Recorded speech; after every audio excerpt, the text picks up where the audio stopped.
quiero ahondar un poquito también porque realmente lo que nos habla el Código de Hammurabi, también toda la evolución que hubo en Egipto, Mesopotamia, Ciro el Grande, Juan sin tierra, todo eso es parte de la historia de cómo se iniciaron los derechos humanos.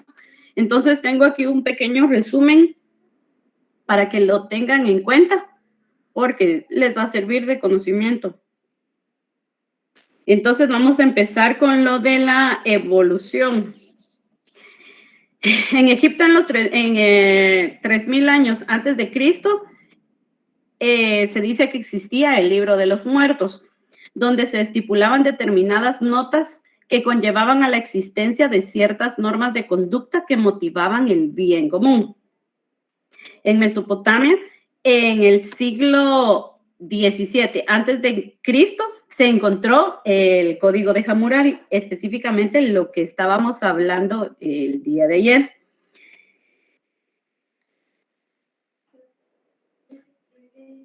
Ahí se constituyó como lo más importante de la antigua legislación babilónica. Se dice que ahí surgió el principio de la proporcionalidad, el cual hizo cesar la venganza privada absoluta a través de la ley del talión, que limitaba el uso de la venganza sin límites. Luego de ahí viene Ciro el Grande. Un aspecto fundamental a mencionar es al emperador Ciro el Grande, conocido como Koirus en persa y Kouros en griego. Ciro II fue el primer emperador de la dinastía Equeménida y nació en 1580 a.C. Logró unificar a dos pueblos que eran los más poderosos, que eran los medos y los persas, creando así lo que serían los cimientos del pujante imperio persa. Ciro II es el primer emperador de la dinastía y es recordado por ser un gobernante justo y magnánimo. También, tras la victoria sobre la Media, organizó a la clase gobernante para un nuevo reino, incorporando a nobles medos y persas como oficiales civiles. Completada la conquista de Asia Menor, lanzó el ejército hacia fronteras y dominó varios pueblos. Lo de su victoria en Babilonia fue lo que lo hizo que le llamaran el rey de Babilonia o el rey del mundo. Ciro es retratado por historiadores como un Jenofonte o Heródoto, como un gobernante honesto, un gran líder y un hombre generoso y benevolente. Le llamaban también dador de leyes y lo consideraban un ungido del Señor. Después de que Ciro conquistara Babilonia, revoluciona al mundo al dejar en libertad a todos los esclavos, permitir la libertad de religión sin importar nada, y de este modo fue que dio origen y nacieron los derechos humanos. Luego viene en China, entre los siglos 8 y 2 antes de Cristo, con Confucio. Se desarrolló el principio de igualdad entre todos los hombres. Además, se promulgaba el derecho de los gobernados para rebelarse de los gobiernos autoritarios. Luego viene Roma con las 12 tablas, que tenían una serie de postulados garantes para el pueblo romano. Entre estos se incluía la seguridad jurídica, especialmente a la limitación de los gobernantes para aplicar una ley ad hoc o particular. En la época de Constantino florece el cristianismo y se predica la igualdad y el respeto de todos los hombres por ser hijos de Dios. Y luego venimos con lo que es la Carta Magna, que muchos le decimos hasta la fecha a la Constitución Política de la República de Guatemala, nuestra Carta Magna. Los antecedentes de la Carta Magna indican que fue en la sociedad feudal, con los varones del rey que tenían sus tierras en feudo, que es un contrato por el cual los soberanos y los grandes señores concedían en la Edad Media tierras o rentas en usufructo, obligándose quien las recibía a guardar fidelidad al vasallo, al donante, prestarle servicio militar y acudir a las asambleas políticas y judiciales que el señor convocaba del rey. Y aquí es donde aparece el rey Juan.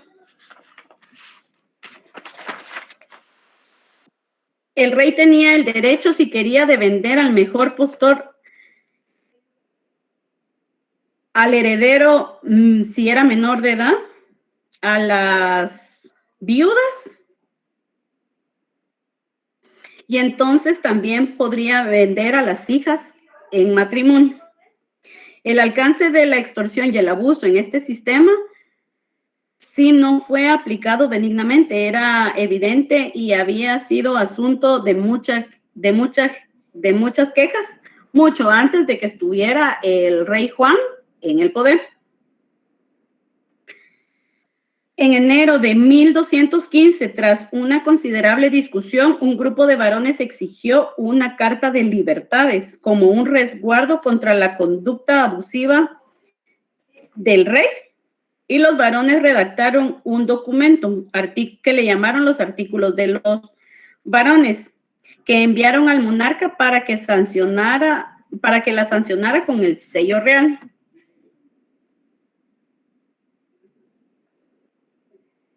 Cuando el rey Juan rehusó hacerlo, los nobles se negaron a mantener su fidelidad y se levantaron en armas contra el rey. El rey comprendió que debía llegar a un acuerdo y se encontró con sus contrincantes el 10 de junio y se reunieron el 15 de ese mismo mes para negociar. El 19 de junio los varones renovaron su juramento de obediencia al rey. Entre tanto, la Cancillería Real elaboró una concesión real formal basada en los acuerdos alcanzados, el cual se conoció como la Carta Magna. De ahí es donde viene la palabra Carta Magna, porque fue realmente una carta de petición que hicieron hacia el rey Juan.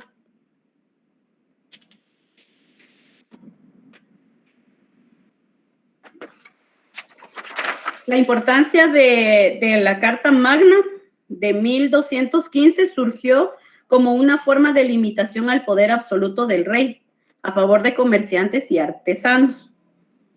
También radica su importancia en que estableció por primera vez un principio constitucional muy significante. También los abusos fueron gravados por la dificultad de obtener la aparición de ellos. La Carta Magna provee los medios para que las quejas fueran ampliamente escuchados, no solo en contra del rey, sino en contra de sus agentes y contra los señores feudales. Luego de la carta viene la Bill of Petition, que se dio en el año de 1628, que esta carta amplía los derechos concedidos en la Gran Carta de 1215. Luego de esta viene el habeas corpus. ¿Alguien sabe a qué se le llama en la actualidad al habeas corpus?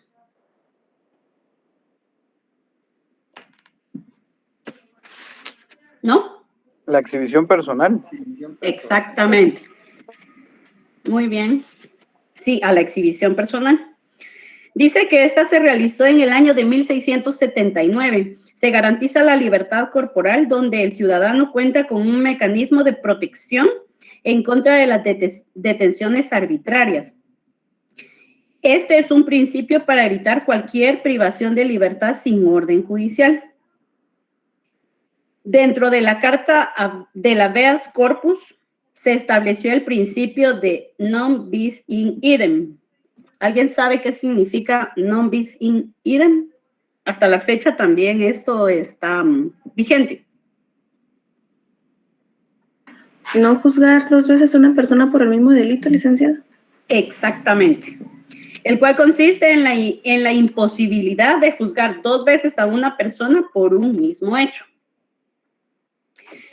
Después del habeas corpus vino el Bill of Rights, que se dio en el año de 1689. En esta carta se establecen otros derechos que no estaban contenidos con anterioridad. Tal es el caso del derecho a la libertad de culto, el derecho de petición. ¿Alguien sabe en la Constitución Política de la República de Guatemala en qué artículo está establecido o regulado el derecho de petición? En el artículo 28. El artículo 28, licenciada. Muy bien, muy bien, muy bien. También el derecho a la aportación de armas por parte de la población, la libertad de expresión, la independencia del juez, el derecho de defensa del procesado y el derecho de elegir a los miembros del Parlamento. Luego de esto, sigue la Declaración del Buen Pueblo de Virginia, que vamos a ver, determinó que los americanos en el año de 1776, a través de la Declaración del Buen Pueblo de Virginia, fueron los pioneros de la promulgación de los derechos del hombre, incluyendo un diseño fundamental para la estructura del Estado. ¿Sí, Karen? Licenciada, buenas noches. Disculpe, ¿por medio de qué documento nos podemos basar de lo que usted está leyendo o para que nosotros podamos llevar la lectura o entender un poquito mejor? Yo les voy a pasar un resumen de esto. Se los voy a pasar, yo pienso que el día de hoy, cuando terminemos la clase. Esto solo es porque yo sé que les va a servir. Ok, está bien. Gracias. Bueno. Dentro de esa declaración del Buen Pueblo de Virginia cuenta con 16 artículos. 8 son plenamente los derechos individuales y los restantes para la estructura política del Estado. A partir de esa declaración surge lo relativo a la constitucionalización. Estaba integrado por 2 elementos fundamentales, la Declaración de los Derechos y la estructura política del Estado. Eso fue la importancia de la Declaración del Buen Pueblo de Virginia. Esta fue adoptada el 12 de junio de 1776 y está considerada la primera declaración de los derechos humanos moderna de la historia, aunque tiene un importante antecedente en la Carta de Derechos inglesa, Bill of Rights, que era la que les mencioné con anterioridad. Y luego de esto, pues ya viene la Revolución Francesa. Pero eso era lo que yo necesitaba que ustedes estuvieran presentes y yo les voy a pasar el resumen de eso para que lo tengamos como un antecedente. Ahora, si quieren, empecemos con nuestras copias.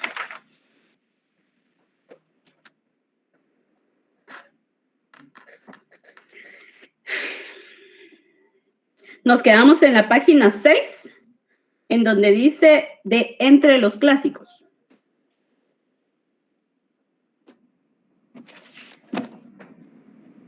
Antes de que iniciemos, ¿alguna duda sobre lo que indiqué?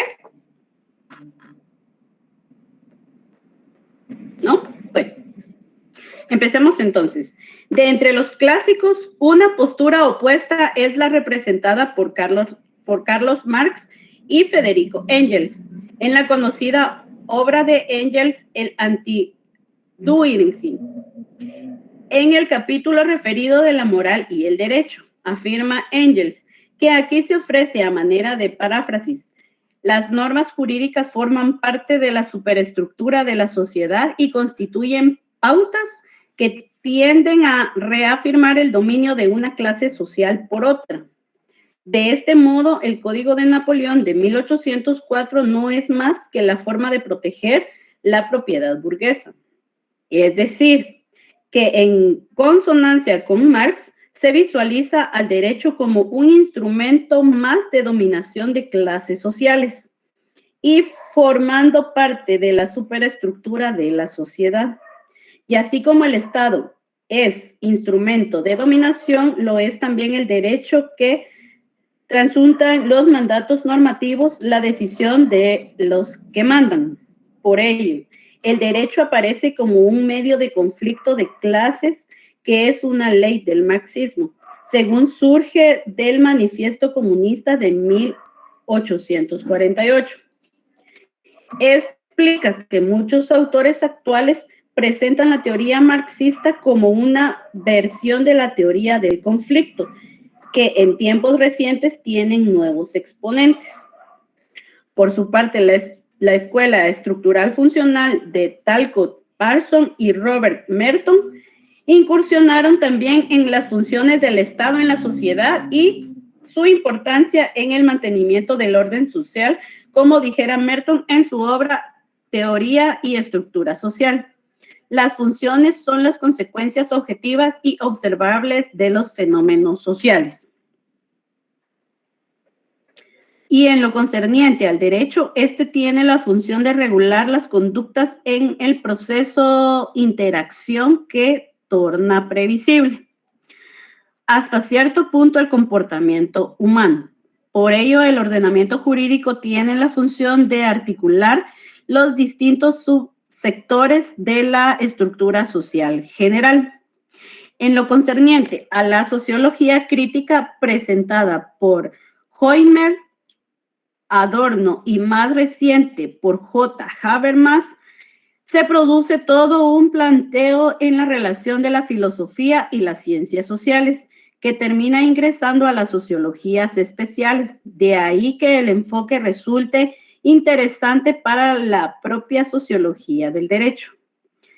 De todas las teorías y sus respectivos autores, realizaremos posteriormente en la temática un recorrido más detallado y puntual. Temas y problemáticas de la sociología del derecho o jurídica. Desde sus comienzos, la sociología jurídica tuvo distintos centros de interés temático. Se realizaron trabajos en el campo de la criminología, de hecho, implicaba un enfoque sociológico de la conducta reprochada penalmente.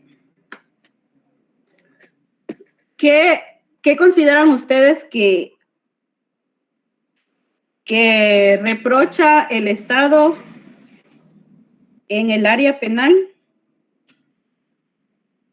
¿Alguien que pueda decir eso? ¿Qué conducta reprocha el Estado? Toda aquella conducta que sea antijurídica, licenciada, que dañen a la sociedad. Exactamente. Por ejemplo, aquí si ustedes pueden ver, bueno, creo que no se mira muy bien. Tenemos que sacaron una compilación de leyes penales de Guatemala. Ya van por la 3ª edición.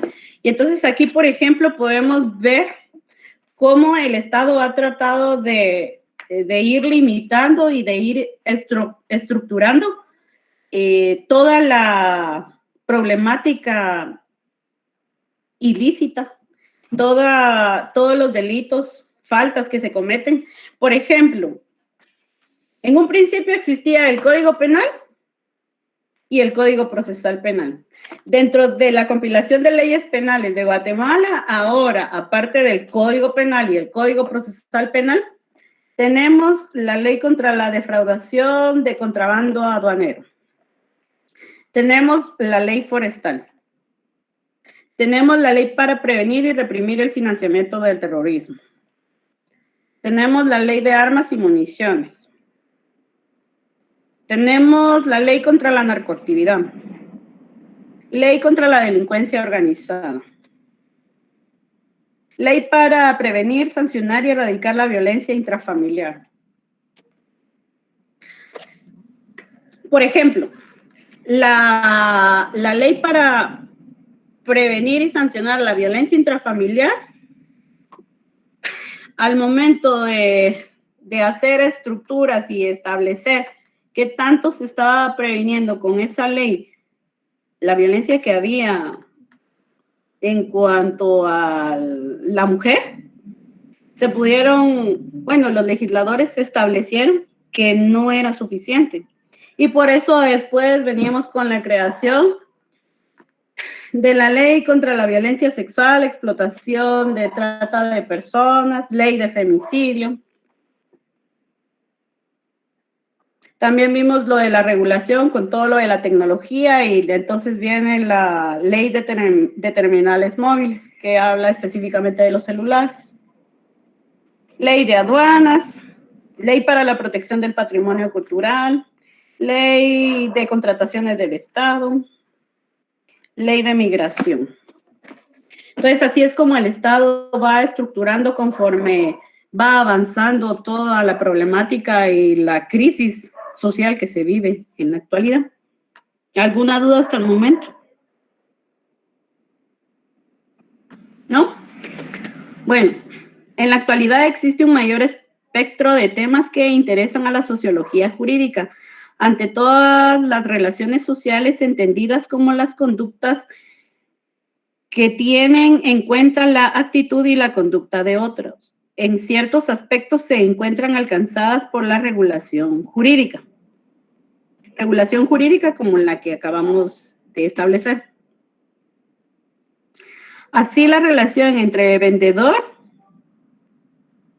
y comprador, el del propietario y el locatario, del empresario y el trabajador, la del prestador de servicios y sus clientes, ingresan al plano de lo que el derecho regula. Las relaciones entre los dirigentes políticos y los afiliados a los partidos políticos. ¿Qué ley regula eso? ¿Alguien que pudiera decir? La ley electoral y de partidos políticos. Muy bien. Entre los dirigentes sindicales y sus asociados, entre los dirigentes empresarios y sus pares de la actividad, los médicos y sus pacientes, los profesores y sus alumnos, los que proveen de un servicio de transporte y los usuarios, los integrantes de congregaciones religiosas y sus fieles, los socios de una actividad comercial productiva o de servicios, los que practican determinado deporte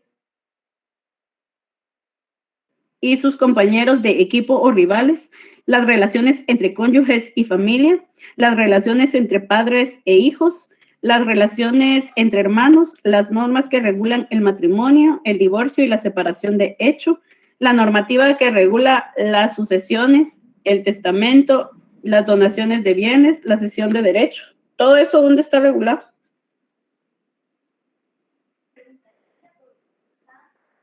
¿Alguien que quiera decirme?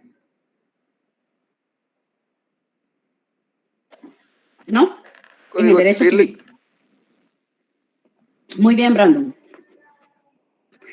Por ello, gran parte de la red de interacciones sociales tienen regulación normativa, de lo que se infiere el fundamental papel del derecho en esta amplia dimensiones de la vida social.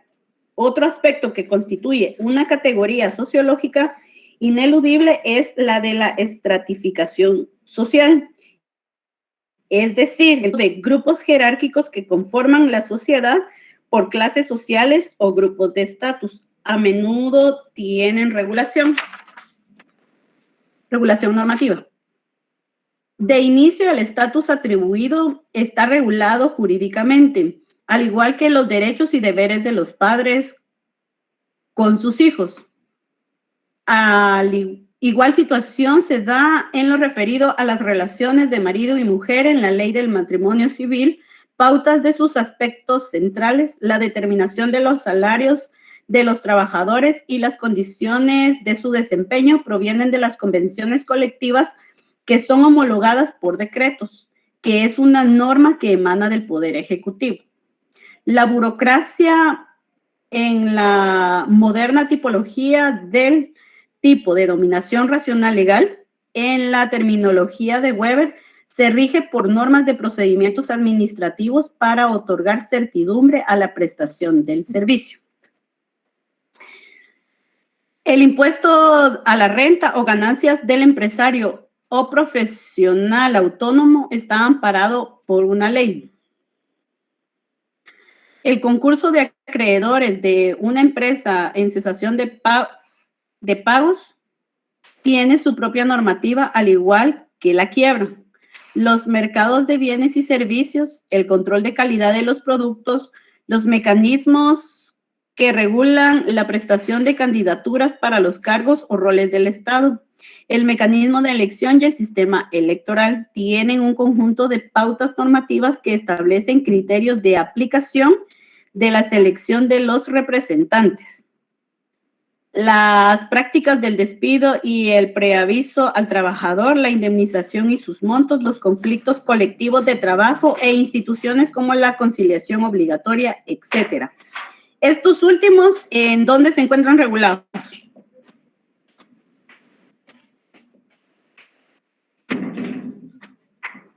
¿Alguien que quiera manifestarse? Exactamente. Sí, exactamente. Están también normativamente predeterminados, como ustedes bien lo dijeron, en el Código de Trabajo. El ingreso de las instituciones escolares lo atinente al ingreso universitario, al otorgamiento de los títulos profesionales y sus incumbencias. El ejercicio de la profesión misma tiene un conjunto de las normas que inciden y regulan tales situaciones. Las migraciones poblacionales internas y muchos más aún, la migración externa tiene leyes específicas que se refieren a ellas. Como hemos podido apreciar en esta multiplicidad de ejemplos, la estratificación social como estructura, proceso o problema tiene una vinculación inseparable con normas de ordenamiento jurídico y es por consiguiente uno de los grandes temas de la sociología del derecho. Este punto conviene recordar una clara distinción que realiza Carbonnier, lo que diferencia a la sociología jurídica de la ciencia del derecho o del derecho dogmático es que el derecho dogmático estudia las reglas del derecho en sí mismas, mientras que la sociología del derecho se esfuerza por descubrir las causas que lo han producido y los efectos que en ella producen. En consecuencia, entre el derecho dogmático y la sociología del derecho, la diferencia no se refiere al objeto. Es una diferencia de puntos de vista o del ángulo de visión. El mismo objeto que el derecho dogmático analiza desde dentro, la sociología del derecho lo observa desde fuera. Y precisamente por lo que observa desde fuera, lo ve como fenómeno, como exterioridad, como apariencia. La utilidad de la sociología en el derecho. ¿Alguna duda hasta el momento? ¿No? Entonces sigamos. El objeto de la sociología jurídica o del derecho. El objeto de la sociología jurídica es el de descubrir las leyes y la causa que explica el nacimiento o génesis, el desarrollo y los diferentes sistemas e instituciones del Estado, y para esto trabaja dentro del marco de la sociología general. ¿Ustedes consideran que, por ejemplo, lo que tengo aquí a la mano sería el Código Penal? ¿En dónde creen que aparece parte de la sociología en el Código Penal?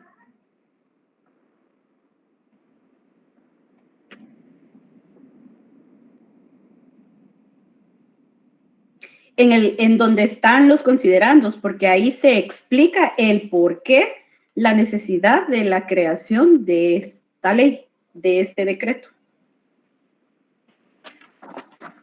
¿Alguien me puede decir cuál es el decreto, cuál es el número del decreto del Código Penal?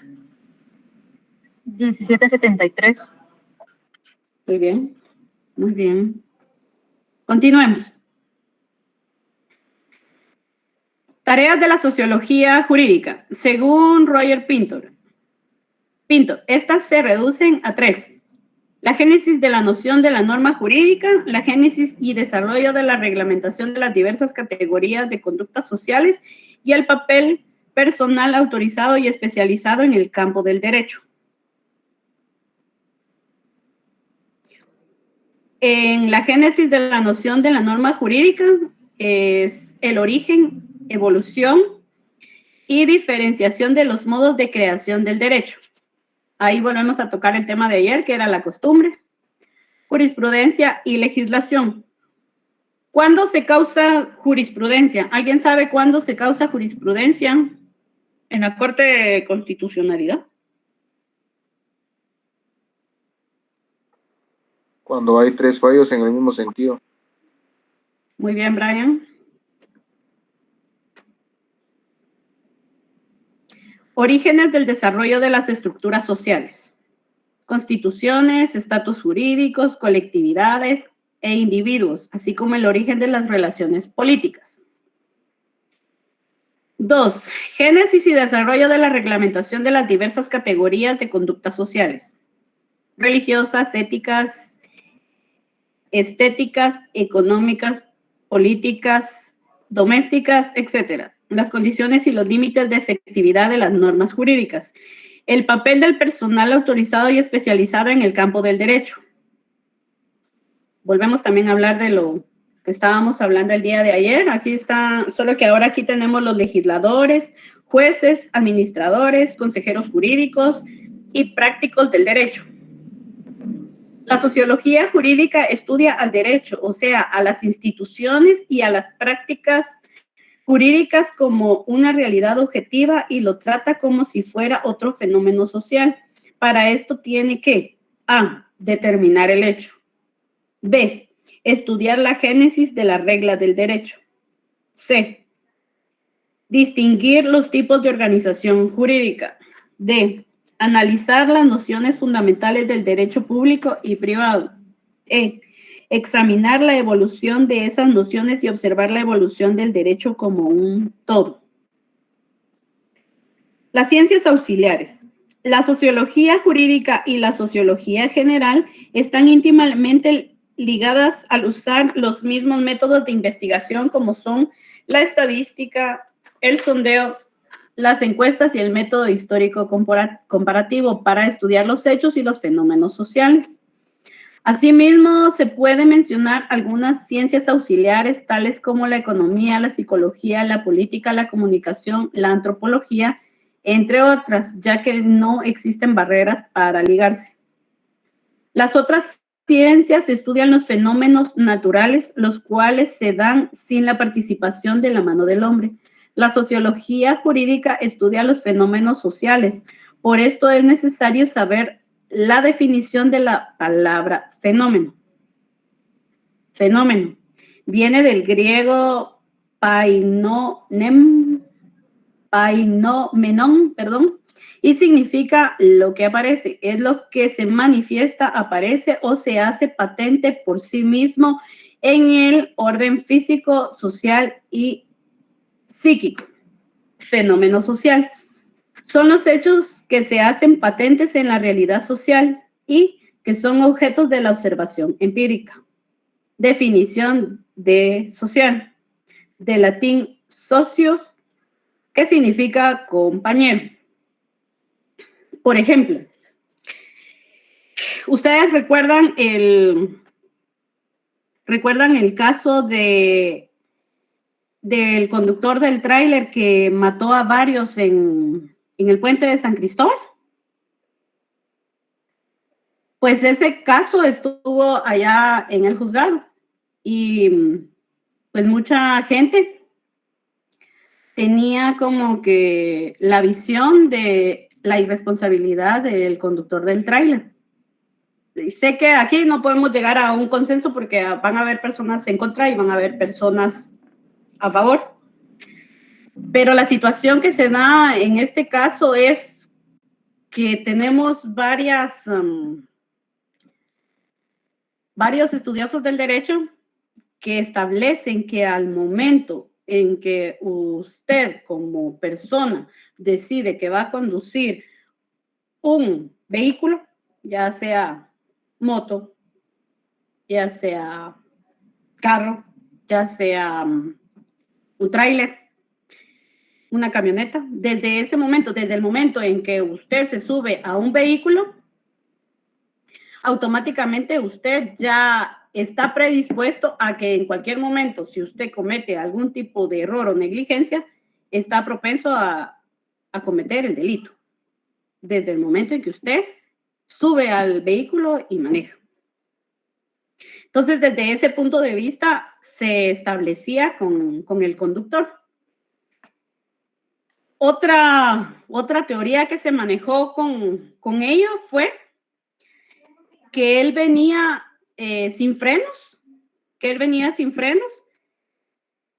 y que pensó que tal vez no iba a encontrar cola y que otros tenían la idea de que en un video se podía establecer que él había rebasado, y ya viniendo sin frenos, había rebasado a otro tráiler.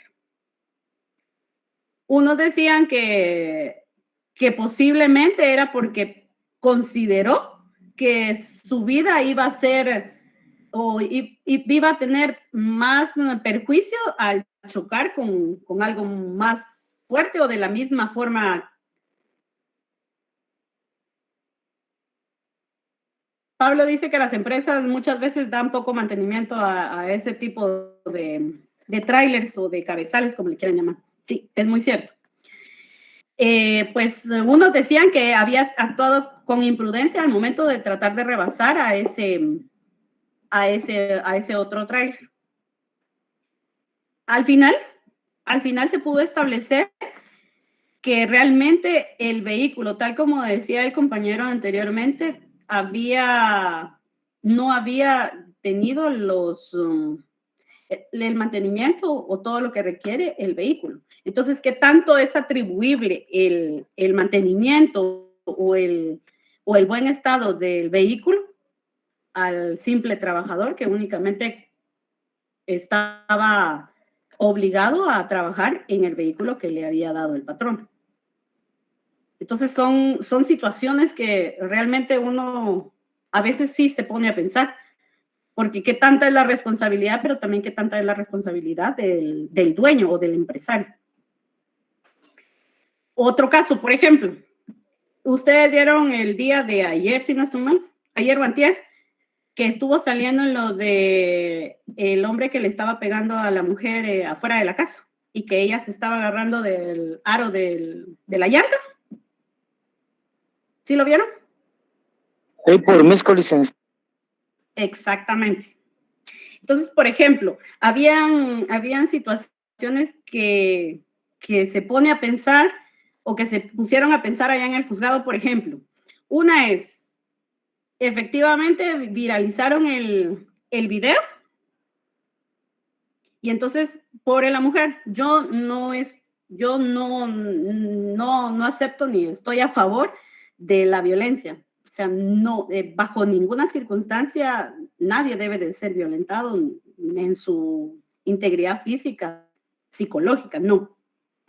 Pero ¿hasta qué punto, por ejemplo, qué pasa si esta señora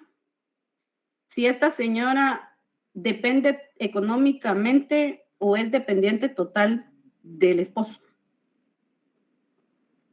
Al momento de que llega la policía, porque hoy fueron a hacer la captura, si lo capturaron o no, hasta el momento no lo sé. Pero entonces, llega la policía, agarra a la persona y la pone a disposición del juez. Él tiene un plazo de 6 horas para ponerla ante el juez. En Guatemala, ya femicidio ya está directamente bajo el control de los juzgados. Ese juzgado se llama Maimi y que está en la zona 7, cerca del periférico.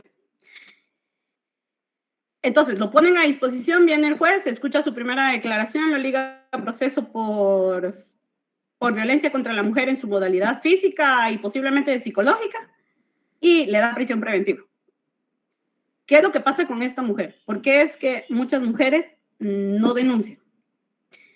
Supongamos que esta persona depende económicamente, es totalmente dependiente del esposo. Hagamos de caso que tienen dos 2 hijos. Automáticamente la mujer viene siendo como está atada porque no va a tener ningún ingreso o el ingreso que el marido le da. Posiblemente se va a afectar porque si lo llevan a prisión, si él trabaja, obviamente se va a quedar sin el ingreso, lo van a despedir. Entonces, muchas veces eso tiene que ver porque es cierto, en todos los medios de comunicación estaban diciendo, sí, las mujeres deben de denunciar, no se deben de quedar calladas. Y sí, está bien, pero ¿qué institución vela por ese tipo de mujeres que por denunciar se quedan desamparadas económicamente si dependen totalmente del hombre? Y muchas veces, yo tenía una compañera en la universidad que trabajaba en la Fiscalía de la Mujer y ella contaba de un caso de un hombre que el marido era muy celoso y pues le había pegado con una botella. Y la mujer fue a la fiscalía a decir que ella no pedía nada en contra de su marido, porque era el único medio con el que ella podía sobrevivir y que no querían nada. Se da también mucho en los juzgados de paz, más en los de turno, con las medidas de seguridad. Tenemos medidas de seguridad, por ejemplo, de violencia intrafamiliar y de violencia contra la mujer. Y muchas veces van a poner medidas de seguridad y la utilizan únicamente como para dar un tipo de miedo al esposo, como para tratar de calmarlo y que pues no le pegue ya, que pare un poco con todos los maltratos. Y entonces van al juzgado y solo dicen, mire, es que yo quiero medidas de seguridad, pero solo lo quiero asustar. No quiero que pase más allá. ¿Alguna duda hasta el momento? ¿Alguien que quiera compartir algo? ¿No? Bueno, ¿ninguna duda? Continuemos entonces. Licenciada, una consulta. ¿Sí, dígame? Un ejemplo, póngale la persona que ha sido agraviada, en este caso, pone la denuncia y después se retracta. ¿Es posible quitar, digamos, ¿cómo le explico?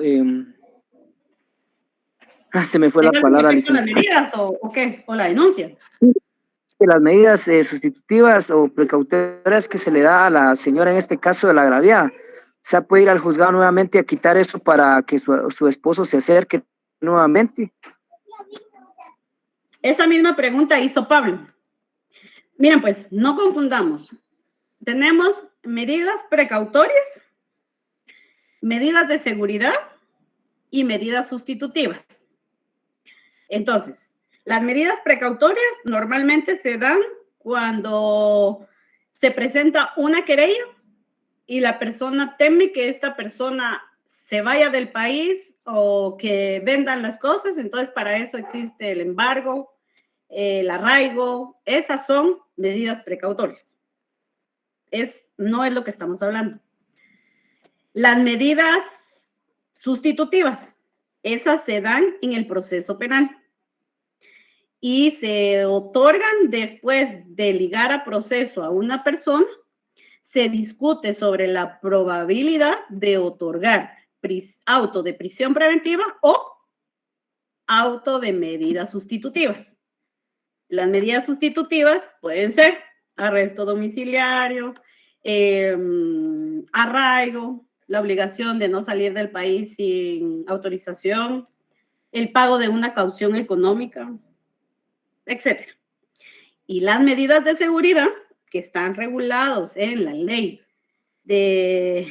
para prevenir y erradicar la violencia intrafamiliar, de esas son las que estamos hablando ahorita. En este caso, las medidas de seguridad son intrafamiliares y de violencia contra la mujer. En las medidas de violencia contra la mujer, en esas no se pueden quitar. Esas de oficio esas las va a poner la mujer en contra del esposo, en contra del novio, en contra de con quien tenga algún tipo de vínculo. Únicamente proceden si una mujer es agraviada, la puede colocar.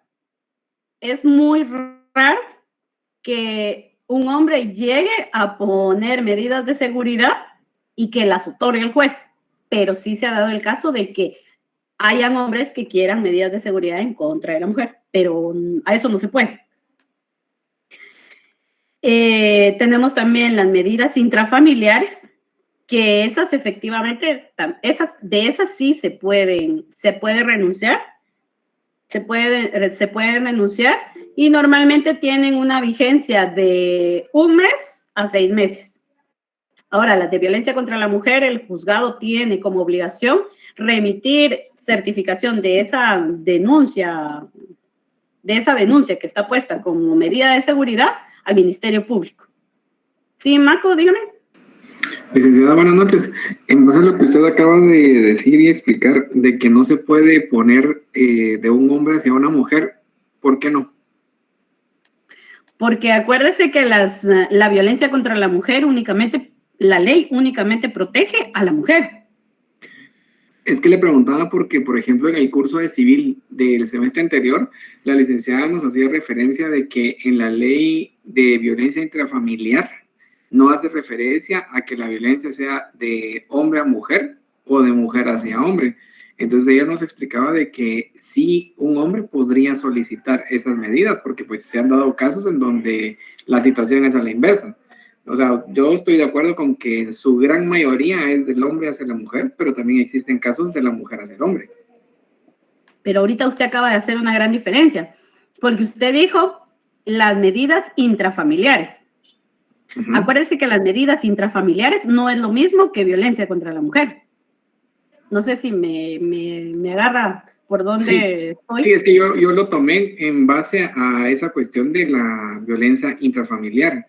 Entonces pensé que tenía relación, o sea, yo sé que lo de la ley de femicidios es específicamente para mujeres, pero viéndolo desde el otro punto de vista, o sea, sí se podría, si fuera el caso. Ah, no, sí, efectivamente sí. O sea, nadie dice que no hay mujeres capaces de golpear a un hombre, que hayan hombres que sean, ¿cómo podemos decir? Víctimas. De forma pasiva, uh-huh. Que no sean agresivos y que en este caso la agresiva o abusiva sea la mujer, porque sí hay casos, hemos visto, allá en el juzgado hemos visto. Y en su experiencia, si llega un hombre en esta situación, ¿los jueces no son feministas o dependería del criterio?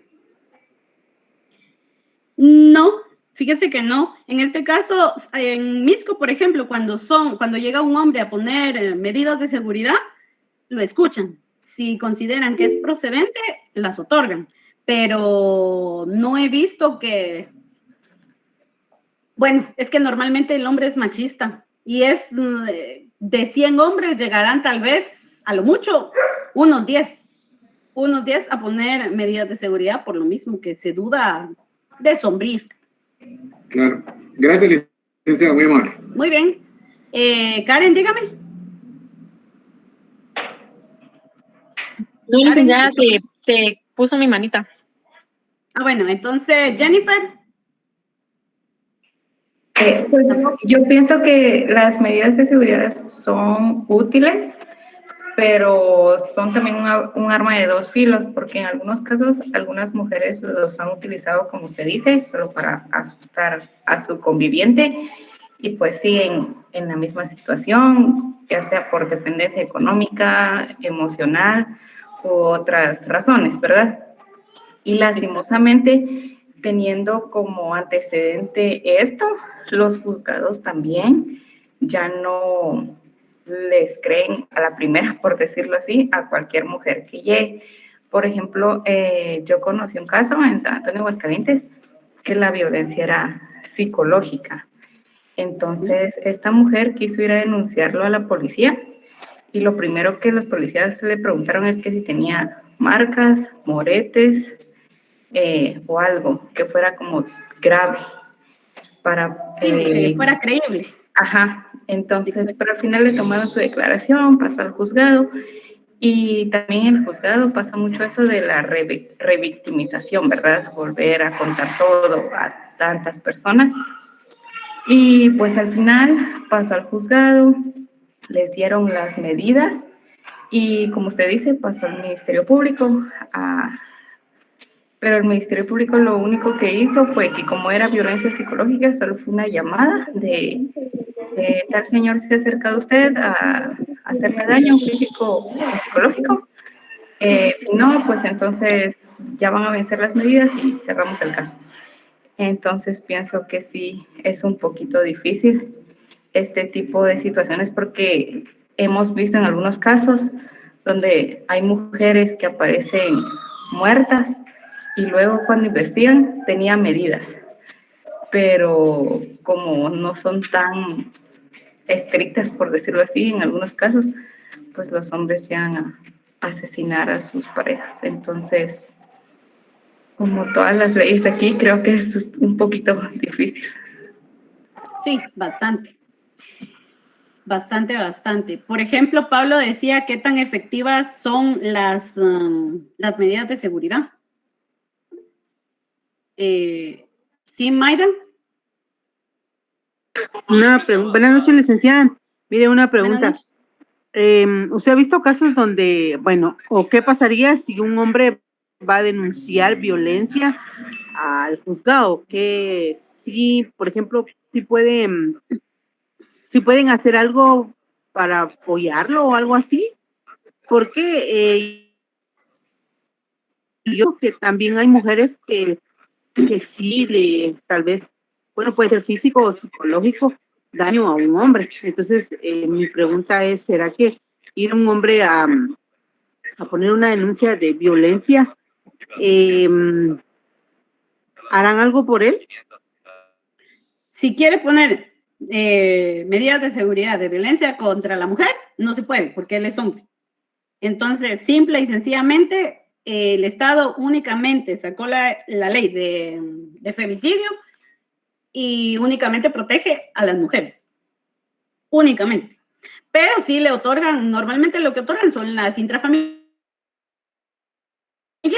Se deja de ser penal y se va inmediatamente al juzgado de familia. Ahí es donde los llaman a tratar de conciliarlos o tratar de dejar esas medidas. Normalmente las medidas que se dan es que la persona, ¿cómo se le llama? Agresor o el presunto agresor salga inmediatamente de la casa en la que vive junto con la persona que es la agraviada. Otra es que no perturbe, intimide ni ofenda a la presunta agraviada ni a su núcleo familiar. Otra que es muy común en dar es que no se acerque a su lugar de trabajo o estudio, que no la perturbe, no la intimide. Normalmente esas son las que dan. Cuando ya estamos hablando de que en esas medidas quieren meter a los hijos, hay juzgados que sí otorgan, pero tienen que ser en materia específica de familia, porque son muy pocos los jueces de paz que yo he visto que hayan dado de forma momentánea la custodia de los hijos a uno de los padres. Pero sí se otorgan medidas de seguridad a los hombres, pero ya les digo, no por violencia contra la mujer, ni tampoco se va remitida la certificación de dichas medidas de seguridad al Ministerio Público porque no procede. Ahora, regresando a la pregunta de Pablo, ¿qué tan efectivas son las medidas de seguridad? Pues recuerden que ahí las medidas de seguridad depende la persona agraviada totalmente de la policía. Porque él va a poner su denuncia. En la denuncia se coloca lo que él está manifestando y el agravio que le causó. Luego de eso, se extiende un oficio que va dirigido a la Policía Nacional Civil, a la comisaría que quede más cerca de la casa de la persona que es la agraviada. Esta persona tiene que ir a dejar ese oficio, dejan una copia en la policía y ellos se llevan otra copia. tienen que apuntar el número de teléfono de la policía, del más cercano, y al momento de que el agresor trate de agredir a esta persona agraviada, pues automáticamente la policía tiene que darle el apoyo respectivo, y si lo encuentra en flagrancia causándole el agravio, pues se va al juzgado, pero se va por desobediencia, por no cumplir con la orden judicial de no acercarse y no agredir a esta persona. ¿Alguna otra duda? ¿No? ¿Claros hasta ahí? Muy bien. Pablo, no sé si quedó resuelta su duda.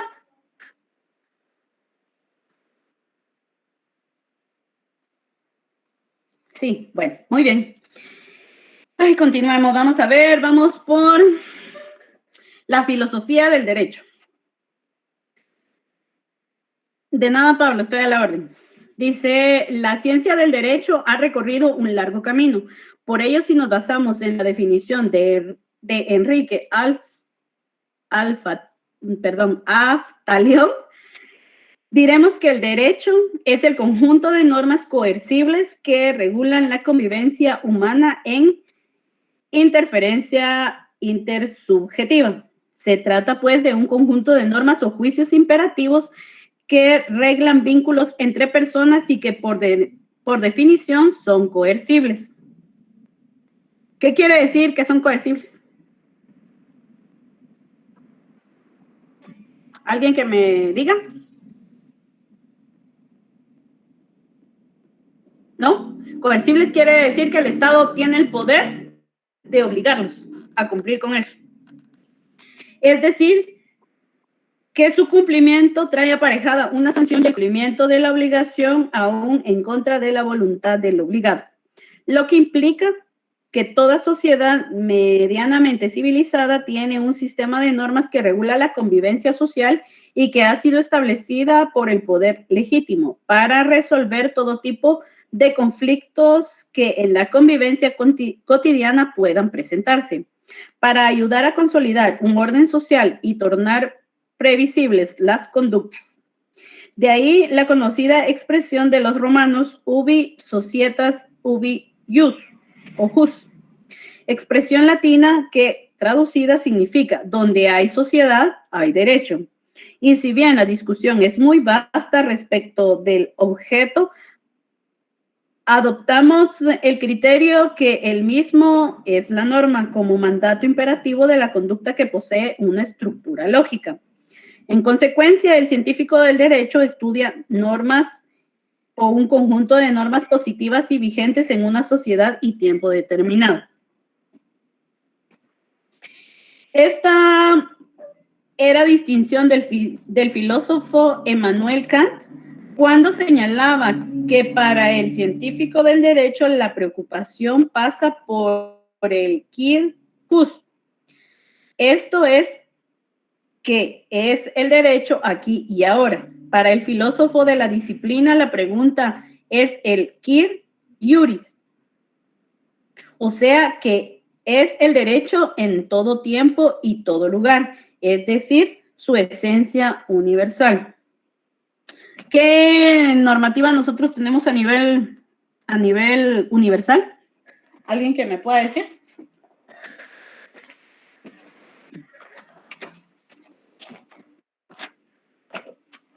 ¿No? Pues Declaración Universal de Derechos Humanos. exactamente. Exactamente, la Declaración Universal de los Derechos Humanos. ¿Qué otra podemos decir? Que es universal. Derechos humanos, sí. También tenemos la Convención Americana sobre Derechos Humanos. Una es la Declaración Universal de los Derechos Humanos y la otra es la Convención Americana sobre Derechos Humanos. La Declaración Universal de los Derechos Humanos fue adoptada y proclamada por la resolución de la Asamblea General 217A3 del 10 de diciembre de 1948. Y la Convención Americana sobre Derechos Humanos, que también es conocida como, ¿alguien sabe? ¿No? Pacto de San José. El Pacto de San José, exactamente. Fue suscrita en la Conferencia Especializada Interamericana sobre Derechos Humanos en San José de Costa Rica del 7 al 22 de noviembre de 1969. Bueno, continuemos.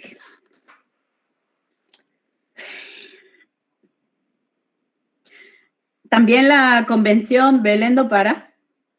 Sí, esa también. Y que esa es parte de la argumentación que se utiliza para poder otorgar las medidas de violencia contra la mujer. ¿Alguna duda hasta el momento? ¿Algo que quieran agregar? ¿No? Bueno, continuemos. En tanto, el jurista tiene como punto central de interés conocer el ordenamiento jurídico vigente de un país en un tiempo histórico concreto. En consecuencia, el hombre de derecho interpreta el derecho, es decir, busca el sentido y el alcance de las normas que regulan las relaciones sociales. Además, aplica el derecho en el sentido que ante un caso concreto verifica qué normas son aplicables en la búsqueda de la solución de los estrados de la justicia o acuerdos extrajudiciales. Esto muchas veces pasa en los juzgados penales cuando la persona llega al juzgado y se establece qué tipo de delito cometió y es lo que va a ir escrito en la prevención policial. Del mismo modo que el juez, que en el desarrollo del proceso finalmente llega a una sentencia, que es una forma de aplicación del derecho. A su vez, el científico del derecho sistematiza las normas, es decir, las agrupa articuladamente cuando refiere a una rama del derecho, labor que se realiza con la codificación o el agrupamiento de normas afines. Finalmente, el jurista crea derecho, lo que significa que en virtud de la autonomía de la voluntad crea normas a través de la realización de un contrato de compraventa, locación, comodato, sociedad, etc. En definitiva, es claramente perceptible la diferencia de objeto de la disciplina, filosofía y derecho y ciencia del derecho o dogmática jurídica. Por ejemplo, están hablando de, finalmente el jurista crea la codificación o el agrupamiento de las normas afines. ¿Qué ley fue modificada no hace mucho, en estas últimas semanas? ¿Qué ley fue modificada? ¿Alguien que sepa en el área penal? Creo que es la última regulación, modificación que hubo, es en el Código Penal. ¿Han escuchado sobre la aceptación de cargos?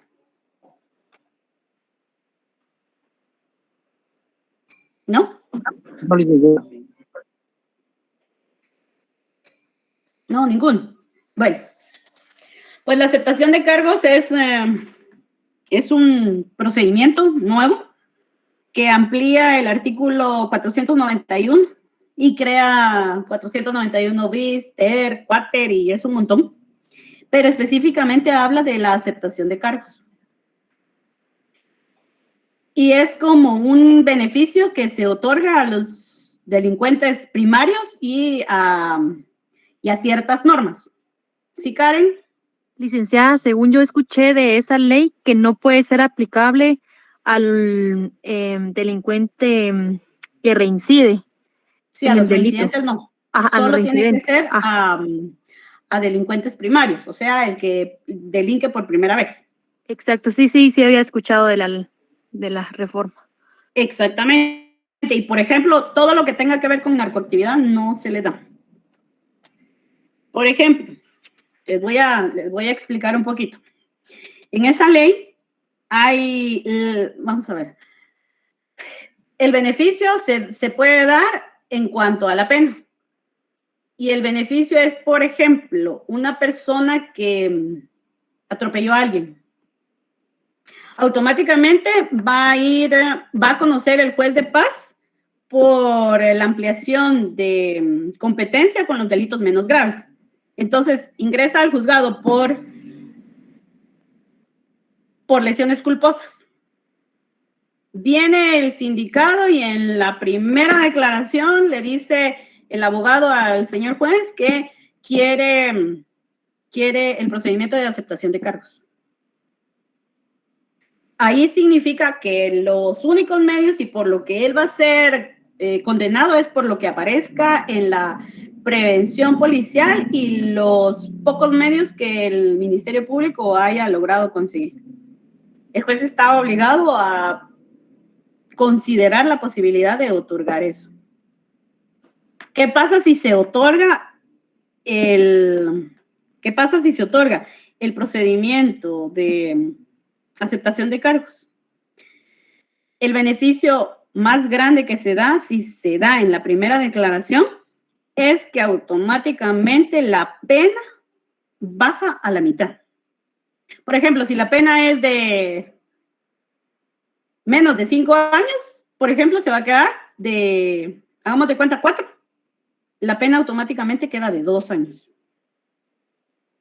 Otorgan el procedimiento, dan la sentencia y se pueden dar los 2 años y le pueden suspender la pena. Y terminó el proceso. ¿Qué pasa si en ese transcurso hay un cambio y la persona lesionada fallece? Automáticamente ya no se puede hacer nada. Porque él ya se... Porque no puede ser juzgada 2 veces. Exactamente. Exactamente. Olga, es el 491.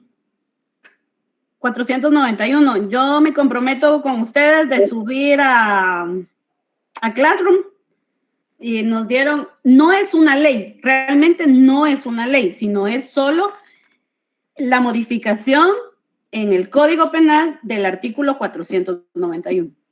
Yo les voy a pasar, voy a subir esos artículos, como ya me lo pasaron de una forma estilo librito, entonces lo voy a escanear y lo voy a subir para que lo tengan y lo puedan leer. Licenciada, esto sería solo aplicable para las lesiones leves, estaba diciendo usted, por ejemplo, se puede aplicar que es, ¿no? No, o sea, eso es aplicable a un montón de delitos, menos a lo que tenga que ver con narcoactividad. Y hay varias leyes. Hay varias leyes hay varios delitos a los que no se les puede aplicar. Bueno, gracias. Pero, por ejemplo, yo puse el ejemplo de las lesiones culposas, que eso ya les digo, se puede conocer en procedimiento de delitos menos graves en los juzgados de paz que tienen competencia ampliada para conocer delitos que tengan menores de 5 años la pena. Licenciada, disculpe una consulta. Ajá. Usted indicó que en el ejemplo que nos dio, el procesamiento fue por lesiones culposas, pero si la víctima llegara a fallecer, usted indicó que ya no se le puede hacer nada porque no se puede juzgar 2 veces el mismo delito, pero no se le podría procesar por homicidio, entonces sería un delito distinto. Ya no. ¿No se podría? No, porque no es en sí que no pueda juzgar más de un delito, sino que no puede juzgar 2 veces un hecho o un acto ilícito. Entonces, por ejemplo, si esta persona atropella a X y queda hospitalizado, pero él acepta los cargos inmediatamente y al día siguiente fallece esta persona X, ese sería el mismo hecho, solo que tuvo una reforma, que es ya no sería lesiones culposas, sino ya se convertiría en un homicidio culposo. Pero ya no se puede modificar. Porque ya dentro del proceso que llevó a cabo el juez por la aceptación de hechos, automáticamente ahí queda cerrado el proceso. Ok, gracias, licenciada. Pero hay un montón de cosas. Fátima, ¿me quería hablar?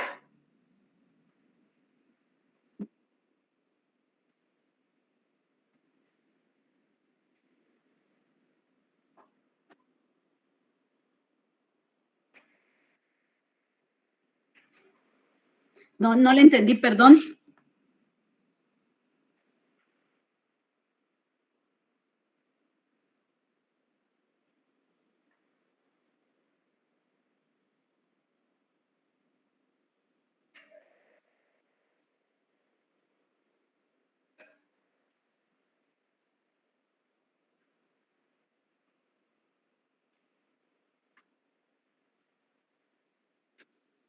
Bien. Esto es ahorita, ya les digo, tendrá, ay Dios mío, yo digo que tendrá tal vez, es poco tiempo, tendrá tal vez unas 3 semanas o un poco más. Pero no, claro que sí, en el procedimiento común o en el procedimiento de delitos menos graves, por ejemplo, si una persona ingresa al juzgado por lesiones culposas, escuchan su primera declaración y la ligan a proceso penal por lesiones culposas. Pero resulta que a la semana o a los 15 días, la persona atropellada fallece. Ahí automáticamente lo que pasa es que el Ministerio Público llega al juzgado y llega a solicitar una audiencia de reforma del auto de procesamiento. Al solicitar la reforma del auto de procesamiento, se convoca audiencia y el Ministerio Público indica de que la persona ya no está lesionada, sino que falleció. Entonces ahí agrava la situación y ya no se convierte en lesiones culposas, sino que pasa a ser un homicidio culposo. No sé si está resuelta su duda, Fátima. Muy bien. Licenciada. ¿Sí? Disculpe, en este caso aplica aquello que dicen que el Código Penal es la carta magna del delincuente. No sé, hago alusión a lo que es la irretroactividad de la ley, ¿verdad? Que media vez favorezca al reo se le puede ser aplicada. La ley no tiene efecto retroactivo salvo en materia penal cuando favorezca al reo. Media vez no favorezca al reo no se le puede aplicar. Entonces, en este caso era lo que usted decía, de que digamos que la persona llega a fallecer, no podrían haber juzgarlo, como usted dijo, la acción 2 veces que él cometió. Aparte de eso, siempre va a ir la ley penal, siempre va a favorecer al reo. Exactamente. Eso es lo que pasa ahorita con esa ley la reforma de aceptación de cargos. Eso es exactamente. Pero es un beneficio para el reo. Pero muchas veces, como por ser algún procedimiento nuevo, por ejemplo, no se ve la magnitud del delito, porque, por ejemplo, en un cohecho activo, ¿alguien sabe qué es el cohecho activo? ¿No? Bueno. Recibir una cantidad de dinero como soborno o algo así. Pero no es el que recibe, es el que ofrece el soborno. El que se recibe es el pasivo, licenciada. Exactamente. Pero sí tienen la idea. Pues, por ejemplo, la pena del cohecho activo es de 8 a 12 años, más la multa de 50,000 hacia arriba. Tuvimos la semana pasada el caso de una colombiana que iba en una motocicleta y resulta que las paró la policía. Ellas iban en su estado normal y todo. Vino supuestamente la teoría de la sindicato. Ella indica de que la policía los paró y una mujer policía le quitó la bolsa a la colombiana y empezó a verificar qué era. Cuando la amiga de ella, que era la que iba conduciendo la motocicleta, verificó que le iban a quitar el dinero, se lo iban a extraer de la bolsa, empezó a hacer escándalo y a maltratar a los policías. Y vinieron estas dos, tanto la guatemalteca como la colombiana, y dijeron que iban entonces a llamar a la URP, que es el órgano en el que se pueden poner denuncias en contra de la Policía Nacional Civil. Llegaron los policías y todo eso, pero entonces vinieron los policías y como sí son bien pilas, lo que hicieron fue que entonces a la colombiana la llevaron consignada al juzgado por cohecho activo y a la guatemalteca la consignaron por una falta contra el orden público y por atentado en contra de los policías. Entonces, la guatemalteca se fue al juzgado de paz y la colombiana automáticamente quedó en el juzgado de primera instancia con un proceso penal que la pena es de 8 a 12 más la multa de 50,000 hacia arriba. El proceso ya había llevado la primera declaración, la colombiana había sido ligada a proceso por cohecho y le habían dado medidas sustitutivas, porque ese delito cuenta con medidas sustitutivas. Pagó, si no estoy mal, 2,000 quetzales de caución y salió libre. A la otra también pagó caución económica y también salió libre. Eso fue la primera declaración. Ya venía ahorita la fase intermedia. Y lo que indica ese procedimiento de aceptación de cargos es, si ya pasó en la primera declaración, se puede bajar la mitad de la pena. Si se lleva en la fase intermedia previo a la apertura del juicio, es la tercera parte. Entonces, se llevó a cabo y el juez indicaba de que para él no era creíble que una persona que iba en su estado normal, ¿por qué iba a ofrecer dinero? Si realmente a ella no la iban a capturar porque ella no estaba cometiendo ningún ilícito penal. Entonces, para él no era lógico que en la prevención dijera de que ella estaba ofreciéndoles dinero cuando ella no estaba cometiendo ningún ilícito penal. En todo caso, lo que decían los policías es que ella le había ofrecido el dinero porque no querían que consignaran a la otra. Y la otra lo que decía era que cuando vieron que les querían quitar el dinero de la colombiana, fue cuando ella empezó a alegar. Entonces el juez muy atinadamente dijo, eso no es lógico. Y entonces viene la abogada defensora y lo que indica es que ella lo que quiere para su patrocinada es la aceptación, el procedimiento de aceptación de cargos. Pero, ¿qué tan factible y qué tan bueno era para su patrocinada?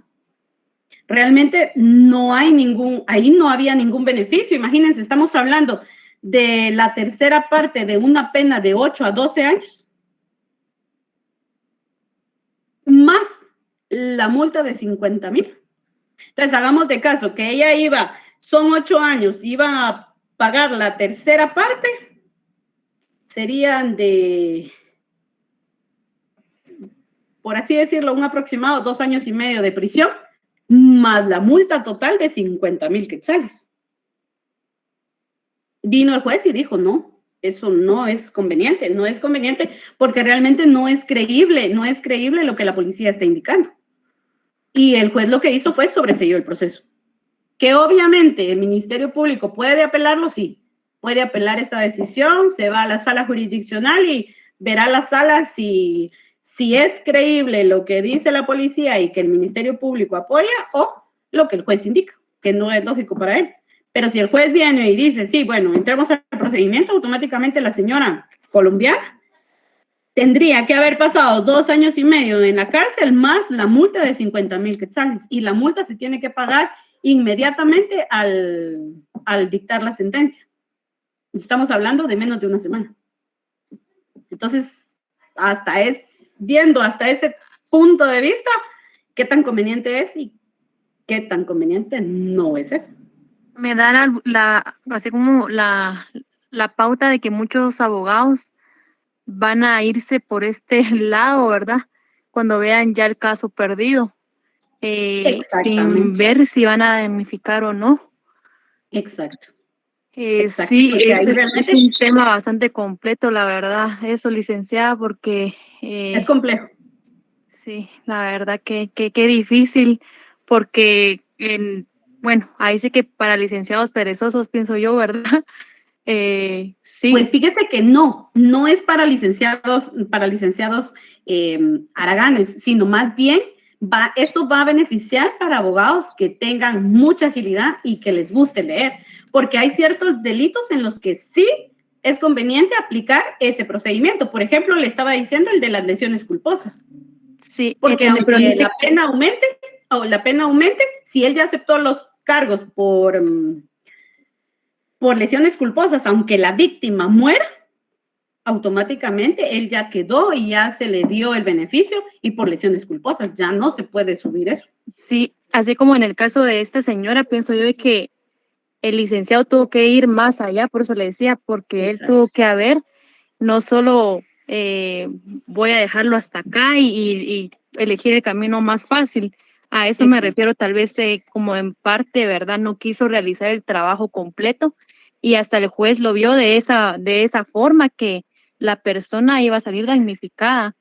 Exacto. Sí, qué difícil, la verdad, pero es un tema muy interesante. Bastante interesante, pero yo lo voy a cargar para que lo tengan. Está muy interesante y para que estemos todos actualizados en cuanto a los temas que se están dando y lo que va a venir ahorita de moda prácticamente en lo que es el área penal. Licenciada, ¿Alguna duda? Ajá. Usted indicó que el juez resolvió el caso, decidió por sobreseer el caso, el sobreseimiento, pero usted dijo que esto se podía apelar.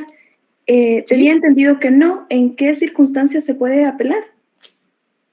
Cuando el proceso, la decisión judicial termina un proceso, cualquiera de esas decisiones se pueden apelar. Eso aparece en su Código Penal y está estipulado. Sí, es que tenía entendido que el proceso se archiva, es decir, que fenece y ya no podría el MP, por así decirle, seguir con el proceso.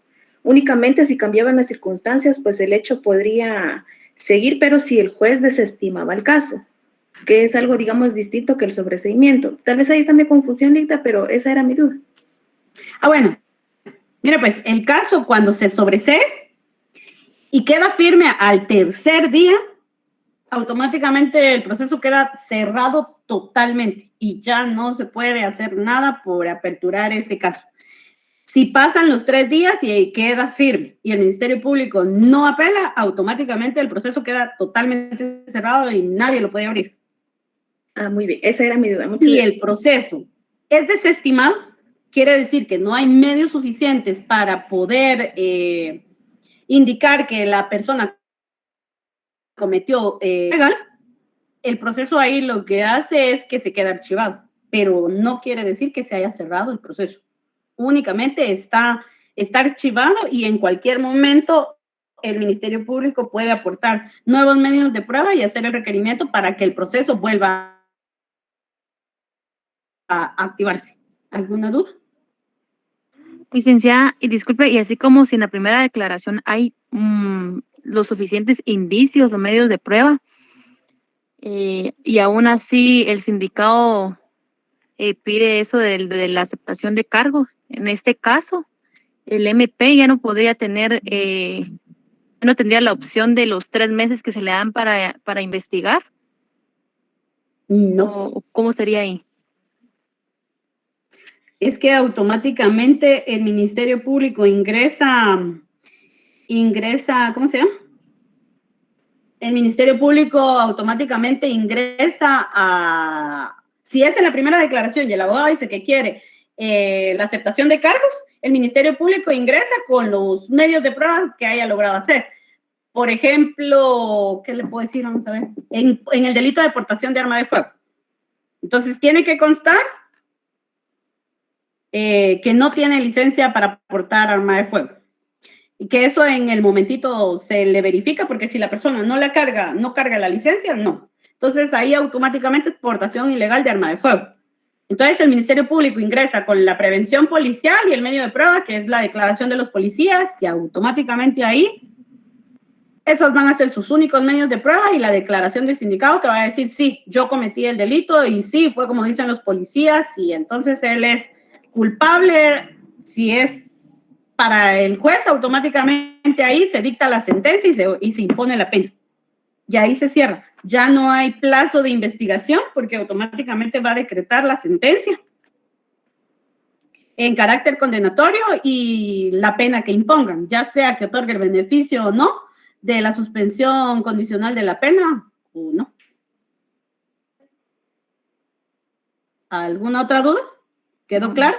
Sí, quedó claro, licenciada. Gracias. Muy bien. ¿Helen, le quedó claro? ¿O no era Helen la que me habló? Sí. Fue Karenita, pero sí me quedó claro. Muchas gracias. Ah, bueno. Muy bien. ¿Alguien más? ¿No? ¿Ninguna duda?